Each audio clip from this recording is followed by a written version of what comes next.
দেখছেন জলদাপাড়া টাইমস। আমরা কিছুদিন আগে খবর দেখিয়েছিলাম এই জলদাপাড়া জাতীয় উদ্যানের চিলেপাতার পেপার ব্লক রাস্তা দিয়ে বোল্ডার এবং বালিপতন নিয়ে দেদার চলছে ট্রাক বা ডাম্পার। তারপরে কিন্তু প্রশাসন নড়েচড়ে বসে এবং বন্ধ করে দেয়। অতএব আজ ভোরবেলা রাত্রের বেলা আবারও চলছে উদাসীনতা প্রশাসন। তবে প্রশ্ন হচ্ছে ব্লক প্রশাসন এবং পুলিশ প্রশাসন কেন রয়েছে? তারা কি দেখছে না বিষয়গুলো? তাদের চোখে কি পড়ছে না? বারংবার অভিযোগ জানানো হচ্ছে, কিন্তু তাদের নজরে আসছে না। ইচ্ছা করলে পুলিশ প্রশাসন পুলিশ দিয়ে রাখতে পারে, রাস্তায় দেয় না।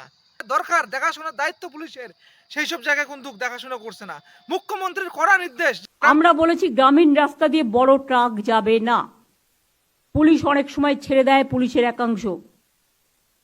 আমি পুলিশের রাজীব কুমার, মনোজ ভার্মা যারা আছেন তাদের বলবো, কোনো বড় ট্রাক গ্রামীণ কাঁচা রাস্তা দিয়ে বা পিচের রাস্তা তৈরি করে দিয়েছে পঞ্চায়েত, সেখান দিয়ে যাবে না। যদি যায় সেই দায়িত্বে যারা আছেন ওখানকার লোকাল, তাদের বিরুদ্ধে কিন্তু অ্যাকশন হবে। গ্রামীণ এলাকায় ভারী গাড়ি যানবাহন চলবে না, তারপরেও সকাল বিকাল রাত্রে চলছে। এখন খবরের পরে দিনের বেলা বন্ধ, ভোর রাতে বা রাত্রের বেলা কিন্তু চলছে লাইনম্যান রেখে। প্রশাসন উদাসীনতা। তবে বারংবার প্রশ্ন তুলছে গ্রামবাসীরা, যেন গ্রামীণ এলাকায় রাস্তায় বড় গাড়ি চলাচল করা না হয়। রাস্তা ভেঙে যাচ্ছে, রাস্তার একদম দুর্ভোগ দশা হচ্ছে। বর্ষাকাল আসলে রাস্তার এমনি ভাঙন ধরে, তারপরেও কিন্তু প্রতিনিয়ত চলছে। অনেকেই খবরের মধ্যে কমেন্ট করে প্রশাসন কি টাকা খায়, সেজন্য কি দেখছে না বিষয়গুলো, সেটাও কিন্তু একটা বড় প্রশ্ন।